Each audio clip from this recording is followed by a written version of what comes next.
Olá novamente. Acabei de gravar o Religiosidades parte um e me senti em dívida com o tema, porque me veio em seguida lembranças muito interessantes, né? Vocês estão, gente, no canal Afectos, onde eu associo a esse nome ao slogan, a sentença: amar também se aprende, não é?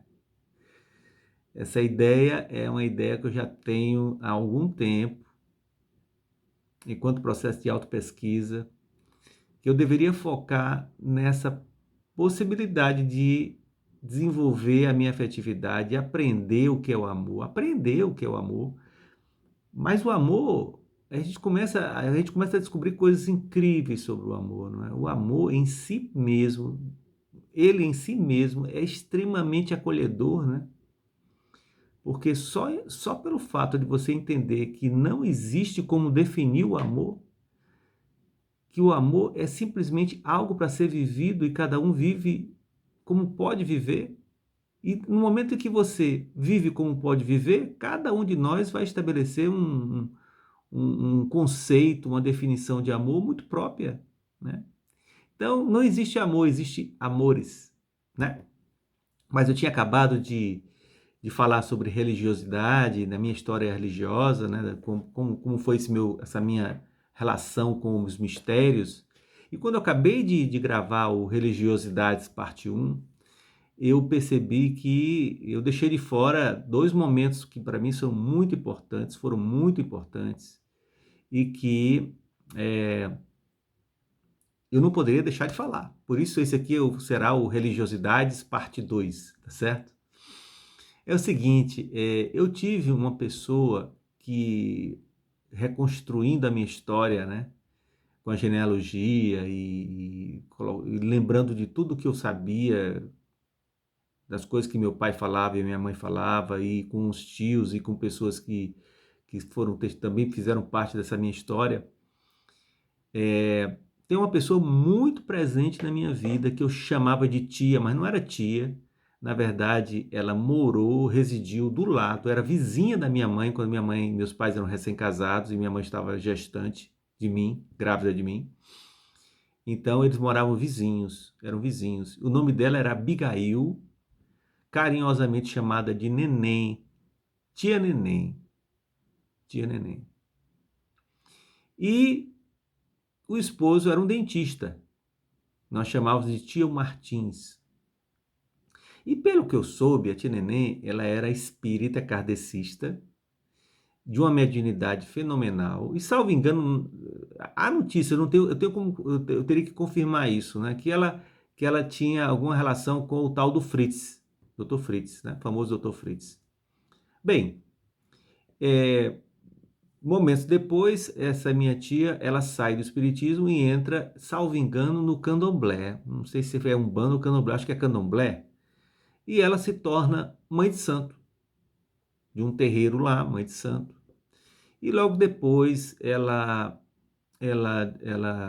investe no comércio de equipamentos, de utensílios para essas religiões afro, né? No caso, tudo que se possa relacionar com isso, velas, incensos, tambores, todo esse negócio. Ela tinha uma loja na Praça José de Alencar, que eu me lembro até hoje, que ela tinha uma ou duas lojas por lá, e era totalmente engajada. E outro momento que para mim foi muito forte foi um dia que eu cheguei no apartamento dela, ela toda paramentada, né, com turbante, aquela coisa toda, e muitas moças lá, são as filhas de santo, que estavam no processo de treinamento ou de iniciação com ela, né? Então eu via lá umas duas ou três filhas de santo junto com ela. Então a minha infância, ela foi eu entrei em contato com coisas dessa dimensão, entendeu? Que para mim, ao mesmo tempo, me criava um certo estranhamento, mas por outro lado, dadas as questões afetivas envolvidas, eu desenvolvi um profundo respeito, né? Isso me emociona entrar em contato com isso, certo?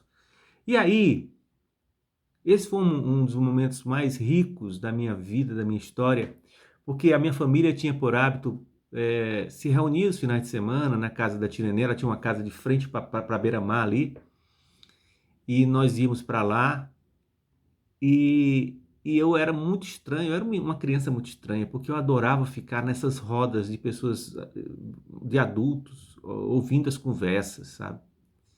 E eu me lembro perfeitamente que determinados assuntos eles vinham de uma forma cifrada por minha causa, né? Eu estava ali, eles me respeitavam a minha vontade de querer estar ali. Isso é que eu achava bacana, legal, né? Porque tem pais e adultos que, não, sai daqui, menino! Não, eles respeitavam a minha vontade de querer estar ali, porque eu não sei, mas eu estava ali e ficava ali, ouvindo aquelas histórias, né? Da minha mãe, das minhas tias, da tia Neném. Era muito divertido para mim. E, bem, essa minha tia já é falecida, eu tenho contato com a filha dela, a Sônia, com a Regina eu não tenho mais contato, mas são pessoas muito queridas da minha história afetiva, né? Fazem parte da minha história afetiva. E tem a ver também com essa questão da religiosidade, né? A outra questão que eu queria falar foi uma experiência que eu vivi em Manaus. Eu cheguei em Manaus, novinho, 23 para 24 anos, saindo de um curso de engenharia, né? Eu estava no quarto ano de engenharia quando eu entrei na Polícia Federal. E trabalhando no plantão, eu tinha tempo, eu fui a uma escola batista, que tinha acabado de ser inaugurada, e fui lá resolver uma questão para um vizinho meu, uma vizinha minha, levar o filho lá, uma coisa assim. E tinha lá uma placa: precisa-se de professor de matemática. Aí eu me voluntariei. No dia seguinte recebi o telefonema, fiz um teste, passei, peguei 2 turmas, fiquei dando aula de matemática. E um belo dia, eu não vou dizer o motivo, porque para não se alugar muito, mas um belo dia, uma aluna, inclusive filha de um militar médico, um coronel médico lá em Manaus, ela chega para mim e diz: tio, eu tenho um convite para fazer para o senhor. Eu digo: o que é, querida? É assim, o seguinte: meu pai e eu participamos de uma cerimônia chamada União do Vegetal, eu não me lembro mais se era esse o nome ou era o outro, tem 2 designações, né? E nós tomamos o chá, a ayahuasca. E como está a maior confusão aí, de querendo proibir esse negócio, então nós estamos numa campanha de convidar personalidades, pessoas, para experimentarem, passarem pela experiência. E como o senhor aqui demonstrou muita abertura, eu falei com meu pai e ele disse que eu podia convidar o senhor. Aí eu olhei para aquela coisa, fiquei assim no primeiro momento, ayahuasca, chá, eu estava sem saber o que estava acontecendo. Eu digo: aceito, vou lá, sinto, vou, com certeza. Marcamos o dia, fui tomar. Foi uma experiência muito interessante para mim, tanto do ponto de vista do que eu vi lá, que era uma cerimônia muito ligada à cultura indígena, né? Não é União Vegetal. União Vegetal foi a designação que veio depois, uma dissidência. Tem um outro nome, Santo Daime, o Santo Daime, que é da cultura do seringueiro, né? Que eu não sei muito bem a história, mas foram revelações feitas dentro de um ritual, alguma coisa assim. E eles usam essa coisa do vegetal, né? Tirar a força do vegetal como um processo como um input para o desenvolvimento, né? E entrar em estado alterado de consciência. E eu tive um efeito muito forte, uma tremedeira danada, uma série de coisas, e eu senti uma força me puxando para uma experiência fora do corpo. E eu resisti muito a essa experiência fora do corpo, sabe? Eu sentia eu sentia mesmo me puxando, e muita luz, e muita coisa, e eu me resistia, e eu não queria ir, e eu ficava com medo dessa experiência. Foi uma coisa esquisita. Mas foi algo que me trouxe reflexões muito profundas depois do experimento, né? Aí eu comentei, dividi isso com meu pai ficou me xingando: por que você não foi? Por que você não se deixou ir? Que besteira, que medo besta, conversando com meu pai. Vai lá de novo! E ele me estimulou para ir lá de novo, né? Mas eu não vou me estender porque aconteceu de novo, na sessão seguinte, porque não era esse o motivo era, tu tá trazendo isso, para vocês perceberem a minha disposição, faz parte do meu, do meu caráter, essa disponibilidade para a experimentação de algo novo, né?